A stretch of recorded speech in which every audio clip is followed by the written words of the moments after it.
Buenos días, buenas tardes, buenas noches a la hora que ustedes puedan estar viendo este video. Vamos a grabar la segunda clase el día de hoy con los alumnos de segundo grado. Es un gusto, un placer poder compartir la clase por medio de este nuevo canal en YouTube. Bueno, vamos a iniciar con el tema. Jóvenes, voy a iniciar compartiendo la presentación que he preparado para ustedes. Y bueno, de manera general, nosotros vamos a estar hablando del tema que nosotros ya vimos la semana pasada. Entonces, es un tema que ya vimos, pero vamos a retomarlo y vamos a dejarlo claro en este caso por medio de la presentación. Y el tema que corresponde a esta clase es cómo se construye la historia. Tenemos el aprendizaje esperado, reconoce las diferencias entre un hecho y un proceso. Y lo que vamos a estar analizando es lo siguiente.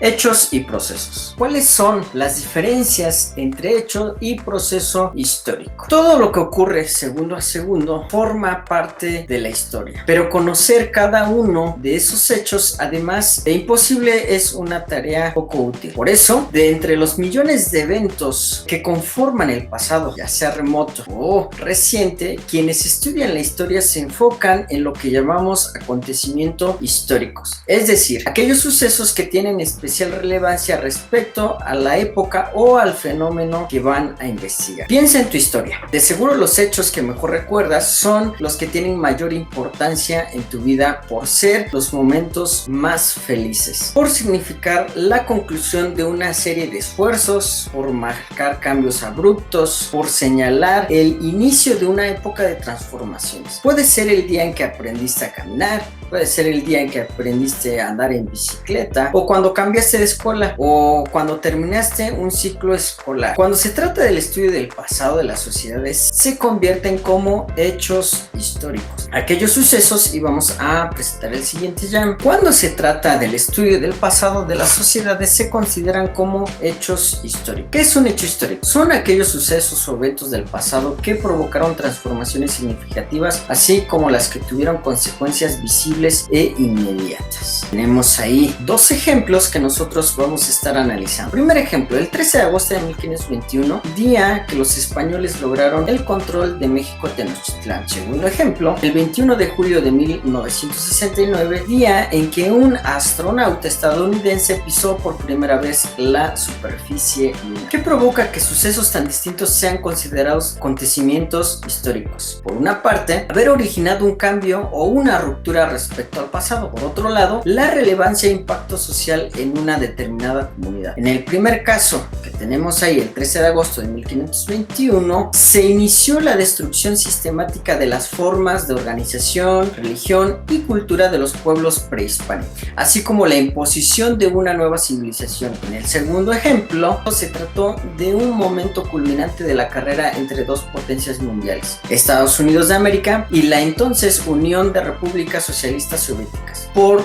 dominar el espacio. El que una persona llegara a la luna no fue un hecho independiente, sino el resultado de una compleja red de intereses económicos, conflictos políticos, conocimientos y experiencias acumuladas a lo largo de muchos años. Lo mismo pasó con la caída de México Tenochtitlán. Fue producto de una serie de estrategias políticas, necesidades económicas, avances tecnológicos, luchas internas que se venían suscitando tiempo atrás, tanto al interior del Imperio Mexica como en España. Es por eso que decimos que los hechos históricos no son sucesos aislados, ni ocurren porque sí. Todo acontecimiento histórico se vincula con otros, anteriores y posteriores. Es decir, se relacionan en una compleja red de causas y consecuencias múltiples. En este sentido, puede decirse que los sucesos históricos son como eslabones de una cadena o un conjunto de estos que se desarrollan de manera simultánea a lo largo del tiempo. Y eso nos lleva a responder y a formular unas preguntas. ¿Cómo identificamos un proceso histórico? Muchas veces los acontecimientos vistos de manera aislada parecen carecer de relevancia. En cambio, cuando los estudiamos como parte de algo mayor y en sus diversas relaciones de causalidad, descubrimos que su importancia está en la relación que guardan con los otros eventos, como si solo juntos tuvieran un sentido. Es importante que nosotros podamos entender este punto.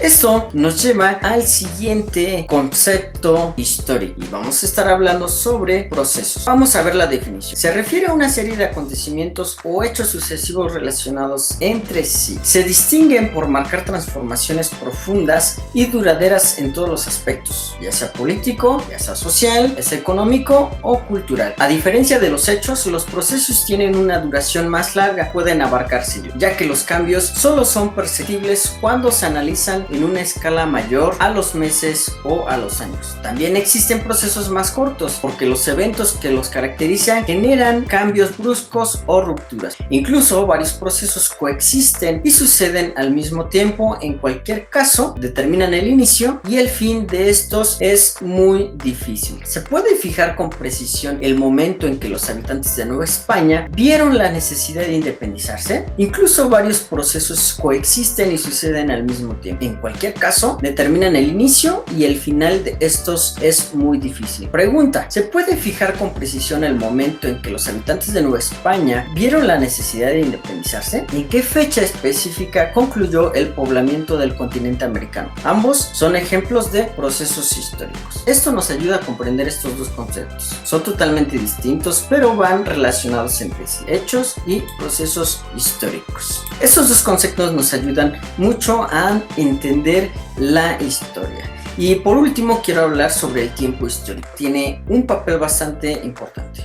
Desde épocas remotas, desde las épocas antiguas, los seres humanos han sentido la necesidad de medir el tiempo, no solo para saber el momento oportuno de recoger la cosecha o para preparar, sino para dejar constancia de su propia existencia. Así surgieron los primeros calendarios con observaciones astronómicas, la consignación de días más importantes para el culto religioso o la identificación de eventos, como el cambio de dinastías o linajes. En el caso de Mesoamérica es particular. En las zonas mayas y zapotecas se crearon estelas conmemorativas que incluían además los grandes hechos de los gobernantes y sus familias. La medición del tiempo cumple también otra función: permite conocer y relatar nuestro pasado colectivo. El tiempo puede dividirse con precisión en milenios, siglos, años, meses y días. Sin embargo, esto no ha sido suficiente para conocer en realidad el desarrollo del devenir humano. Por ejemplo, se puede precisar cuánto duró un mandato presidencial y fecharlo con exactitud, pero no es posible o fácil medir la influencia o la trascendencia que tuvo. Tampoco es sencillo calcular los alcances de un modelo de vida social o cultural y abarcar periodos muy extensos cuyos límites temporales rara vez se definen con precisión. Así hemos llegado al final de esta clase y vamos a pasar a la tarea. ¿Qué es lo que vamos a hacer? Vamos a responder estas tres sencillas preguntas. 1. ¿Qué es un hecho histórico? 2. ¿Qué es un proceso histórico? Y por último, ¿cuál es la diferencia entre los anteriores? ¿Qué características tiene cada uno? ¿Cuál es la finalidad de cada uno? Esta es la tarea para el día de hoy. Bye.